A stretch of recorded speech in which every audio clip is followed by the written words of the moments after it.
Good morning, Evangel Community Church. My name is Dave Lugdeheid. Although I am speaking to you for your missions update, it is important to note that this isn't directly missions in and of itself. Rather, it is a community venture to fund mission projects all over. The property you own as a church on the corner of Highway 40 and Park Ave is a 42-acre parcel of land. It is this section of land that is called the Evangel Community Church Food Grains Project. It is our family's company, Lugdeheid Farms, and our employees that manage and grow the crops there. I will briefly explain how this has worked in the past.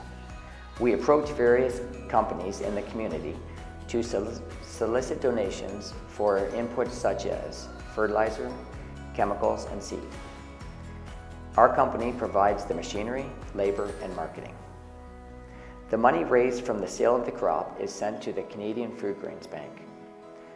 For those of you that don't know, the Canadian Food Grains Bank is a partnership of 15 church and church-based agencies where their mission is to end world hunger.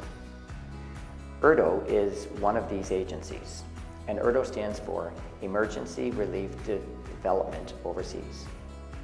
They are an arm of the Pentecostal Assemblies of Canada. In 2019, I went with ERDO to the country of Uganda in Eastern Africa.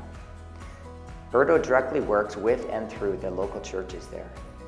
The purpose of my going there was to directly follow up with how the money that was raised here was being spent there overseas. I toured a Rhino refugee camp, which was a large refugee camp receiving a huge influx of refugees from southern Sudan.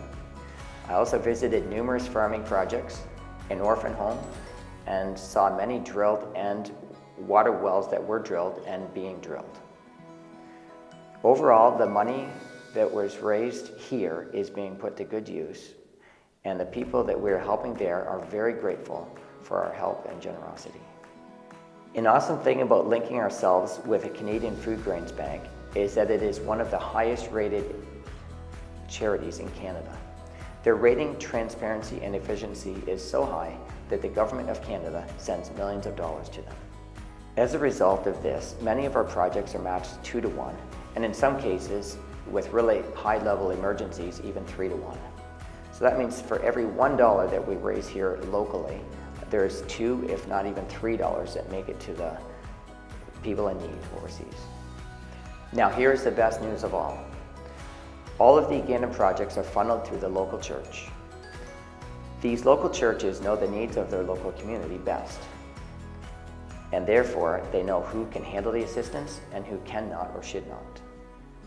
In such a model, the people receiving the help from the local church are also told about the Word of God. Who would have ever thought that the Canadian government would be involved in partnering with us in evangelism on such a massive scale? In fact, they may not even realize it to the extent that it is, or as I witnessed in Uganda.